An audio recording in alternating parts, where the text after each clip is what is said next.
It's been a while since I last talked about No More Heroes. The last video I did, the number 4 Harvey Volodyarsky one, to me it felt a little bit like I was focusing too much on the relationship between Travis and Sylvia rather than the boss itself. And a part of me kind of wishes I I did talk about Harvey Volodyarsky more, that I did talk about the character, that I did talk about the design, his the creative aspects of his design, the boss fight, everything regarding that. But I think fundamentally, after finishing Speedbuster, I think I made the right call in focusing on Travis as a character rather than Harvey himself. Because after finishing the Speedbuster fight and after thinking about it for a good long while, I've come to realize that this game does in fact have an evolution of sorts of the character of Travis, in which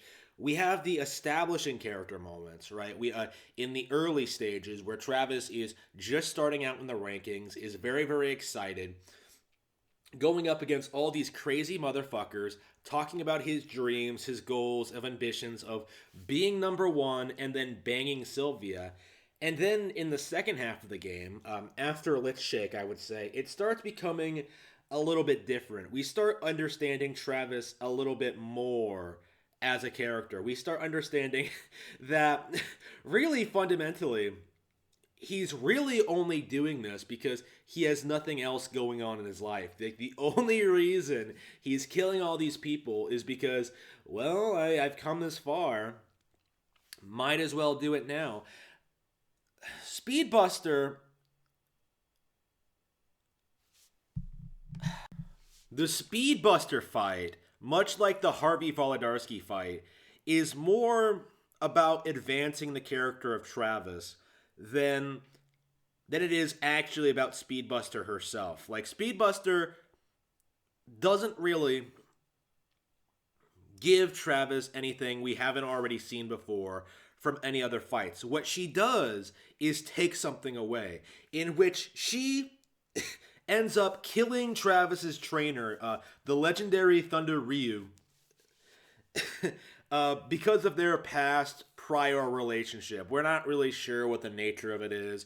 We don't know what their history is like, or what have you. But Travis ends up losing something because of this adventure he's on, this journey, this quest to be number one in his and never-ending quest for Cooch. He ends up losing something arguably even more important, like the mentor figure, the guy who was there training him to do this to begin with.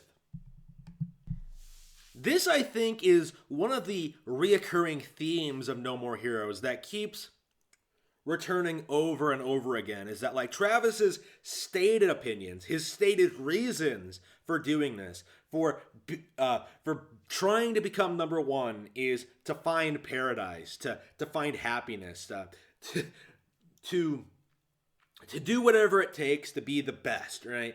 But along the way, as he does this, more and more, we, the audience, start to see that it's a facade, that it's not actually going to make it happy and make him happy. And on repeat playthroughs, it becomes more evident that Travis himself does not really believe it's ever going to work. Now this is something I want to talk about, like more in depth, like maybe in like other videos, like after I stop talking about specific boss fights. But one of the interesting things about this the game, something that I don't think I've ever heard anyone bring up before, is the fact that Travis does indeed become number one. Travis does indeed become the best, and yet Sylvia does not fuck him. Like, she just completely disappears. Like, you don't actually see her again after I believe the number two fight. No, she's not there either. Is this the last time you see her? The number three fight? Wow, this merits further analysis. Wow. And again, this is in spite of the fact this is around the point that like Sylvia is leading you on more. She's teasing you. She's tantalizing you. She's trying to tell you that she's in love with you. But really, it's not true. Like it's not real. Like it's not. She's not. She doesn't actually give a shit about you. Like she just wants your money. Like she's just a con artist. Now this is there's a lot to be said about the whole con artist thing, the whole Sylvia's relationship with Travis. Like again, this is an extremely multi-layered, complex relationship, but there is a very noticeable change as the game goes on. Like the first half of the game, right? Travis up till number 10 to number 5, right? Like death metal to Let's Shake. It's basically death metal to Holly Summers, I would say. Actually, it tries to present the game as an adventure, as being fun, as being fulfilling, as being something Travis really, really wants to do. And the second half of the game, particularly the ending, seems to be more focused on subverting the character of Travis and kind of emphasizing that he is indeed going down a bad path, that this is not necessarily going to lead him to paradise. I think this is most obvious by the whole bad girl thing. I think this aspect of the arc, of his character arc, is kind of obvious by the whole bad girl thing, which I will be talking about in a future video. But Speedbuster is part of a narrative arc, right? Like you can't really look at this character in isolation and really derive any meaning from it. Like you kind of have to look at the bigger picture. You kind of have to look at the arc as a whole. You kind of have to look at the game's story as a whole. And there's a lot to talk about there. But when it comes to just plain simple story, Speedbuster is a very lore heavy character. Again, I think more than any other boss, she perhaps maybe except Jean. I keep saying Jean.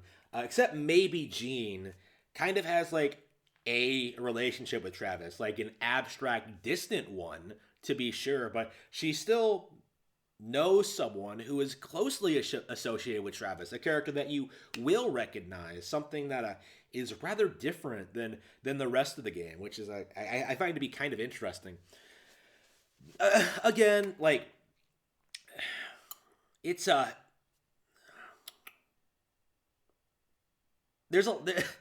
not sure if I can talk more about Speedbuster without going a bit more into the bad girl thing. So please stay tuned for a video on that. Thank you.